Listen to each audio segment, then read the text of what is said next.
자, 3페이지 12번 산성 토양의 계량 볼게요. 토양이 산성화가 되면 작물을 잘 기를 수가 없겠죠.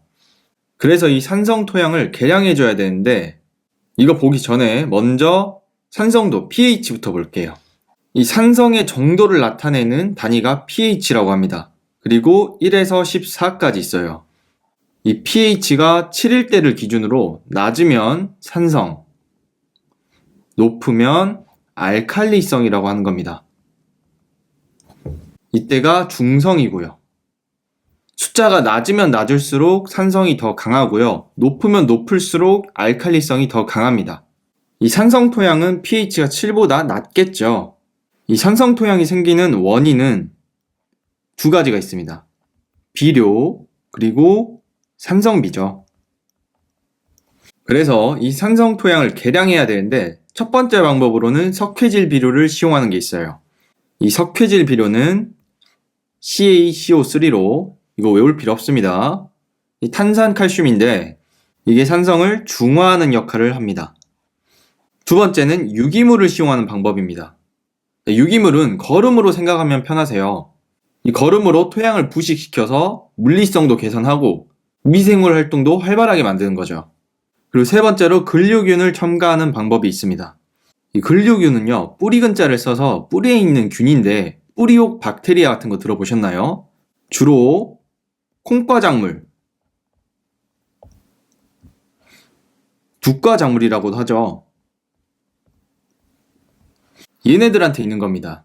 얘네들은 뿌리가 좀 특이해서 공기 중에 있는 질소를 뿌리에 저장해요. 이때 이용하는 게 근류균입니다. 근데 이 산성 토양에서는 근류균의 활동이 저해되기 때문에 콩과작물들이 제대로 자랄 수가 없어요. 그래서 근류균을 첨가해 주는 겁니다.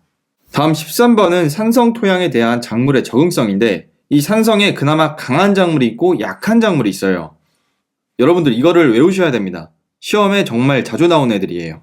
별표도 하나 추가할게요. 자, 산성에 강한 작물, 벼, 밭벼, 귀리, 기장, 호밀, 토란, 아마, 땅콩, 감자, 수박. 요건 이렇게 외워줍시다. 아마 수박을 먹다 감기에 걸린 토란이 귀를 호, 벼, 땅. 저는 이렇게 외웠었는데요. 더 좋은 방법이 있으면 그걸로 외우시면 됩니다.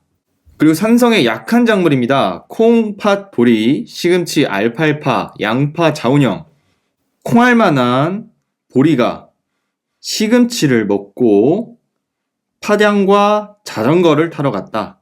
이렇게 외우는 게 생각보다 잘 외워질 때가 있더라고요. 여러분도 한번 써보세요. 그리고 알칼리성도 마찬가지입니다. 알칼리성에 강한 작물이 있고 또 약한 작물이 있어요. 알칼리성에 강한 작물은 사탕무, 수수, 유채, 목화, 보리. 이것도 수유에 사는 목화는 보리사탕을 좋아한다. 그 다음 알칼리성에 약한 작물, 사과, 샐러리, 레몬, 배, 감자, 레드클로버, 레드, 셀레베님, 감사. 이렇게 외울게요. 키포인트 15번은 노후화 답의 대책인데 우리 답자가 논답자 할 때 그 답자예요. 논이라는 말이죠. 이 논도 노후화가 되는데 어떻게 되냐? 여러 해 동안 벼농사를 같은 논에서 계속 짓게 되면 철분이나 망간 같은 특정 성분들이 부족하게 됩니다. 이런 논을 노후화됐다고 표현하고 노후화 답이라고 부르는 거예요. 이것도 역시 대책이 중요한데 첫 번째는 저항성 품종을 선택하는 겁니다. 그리고 조기 재배, 일찍 수확하는 거죠. 세 번째는 무황상금 비료를 시용하고요. 시험에 황상금 비료를 시용한다 이렇게 나온 적이 있어요. 무황상근입니다. 다음에 웃거름 중점의 시비. 이 시비는 비료를 뿌리는 거고요. 자, 거름은 거름을 주는 시기에 따라서 밑거름이 있고요. 웃거름이 있습니다. 밑거름은 작물을 심기 전에 땅에다 주는 거름을 밑거름이라 하고요. 웃거름은 작물이 어느 정도 자란 후에 주는 거름을 웃거름이라고 합니다. 다섯 번째로 옆면시비가 있어요. 이건 비료를 여기다 뿌리는 게 아니라 식물의 이파리에다 뿌리는 거예요. 이거를 옆면시비라 합니다. 16번 염류집적 현상은요, 농사를 지으면서 수확량을 늘리려고 비료를 많이 쓰는데 작물을 이용하는 건 많지 않다는 거예요. 이렇게 작물을 기르는데 이 작물에다가 이만큼 비료를 써버리는 겁니다. 이때 작물이 흡수할 수 있는 비료의 양은 이만큼밖에 안 되거든요. 이거를 작물이 흡수한다 치면 나머지는 어디로 갑니까? 땅으로 간다는 거예요. 이 땅으로 간 비료가 빗물에 씻겨 나가면 괜찮은데 빗물에 씻겨 나가지 않고 쌓이게 되면 이때 염류집적 현상이 일어나는 겁니다. 이때도 작물이 자라기 어렵기 때문에 대책이 필요한데 유기물을 사용해 주고요. 담수 처리를 합니다. 물로 씻어주는 거죠.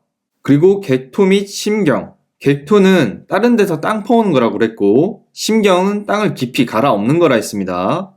네 번째는 피복물을 제거한다. 이게 씻겨져 나가야 되는데 피복물로 덮여져 있으면 씻겨 나가기 어렵겠죠. 그래서 피복물을 제거해 줍니다. 피복물은 밭에 가면 이렇게 검은색 비닐 같은 걸로 덮어 놓은 거 있죠. 작물을 여기다가 구멍을 뚫어서 심고요.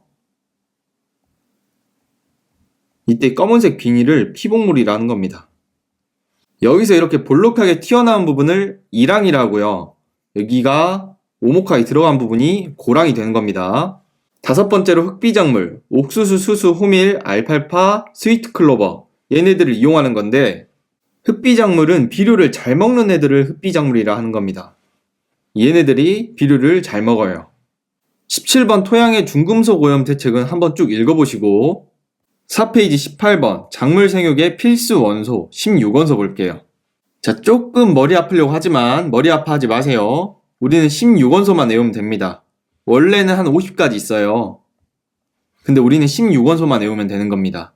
이 16원소 중에 9가지가 다량 원소로 있고요. 7가지가 미량 원소로 있습니다. 너무 어렵게 생각하지 마시고요. 어떤 게 다량 원소고 어떤 게 미량 원소고 이게 필수 원소 중에 하나구나. 이 정도만 아시면 됩니다. 다량 원소는 황인이 탄산수를 마시고 칼질을 했다. 이렇게 외우시면 되고요. 그냥 한글로만 외우시면 됩니다. 굳이 기호까지 외우실 필요 없어요. 기호는 친절하게 다 써주거든요.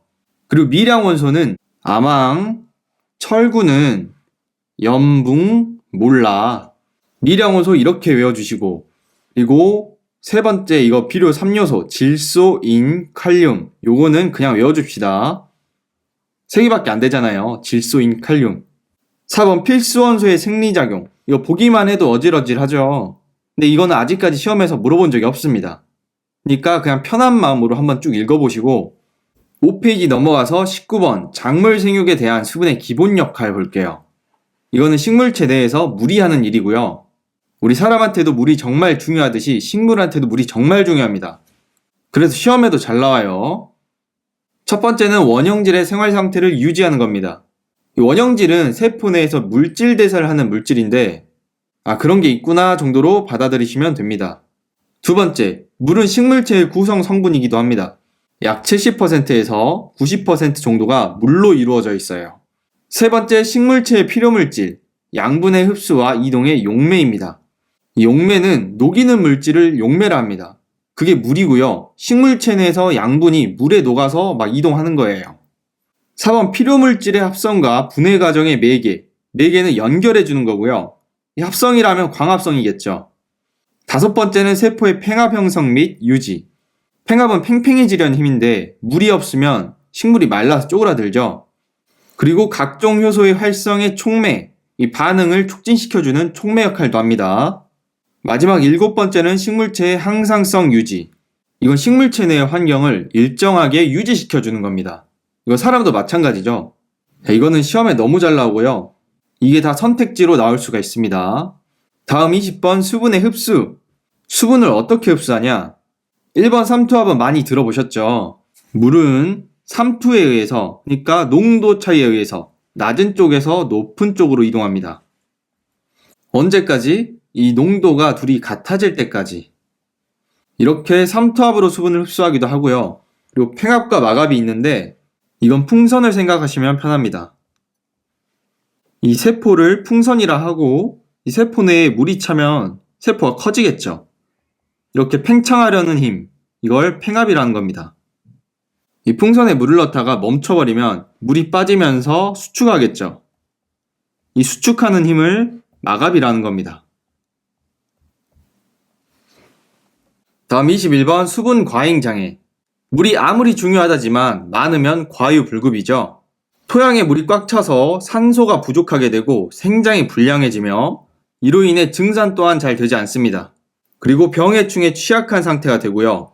이 수분 과잉의 정도가 심하면 뿌리가 썩을 수도 있습니다. 그리고 과실이 수분을 배출하면서 갈라지는 현상을 열과라고 하는데 이 열과가 나타날 수 있습니다. 마지막으로 웃자람이 나타날 수 있어요.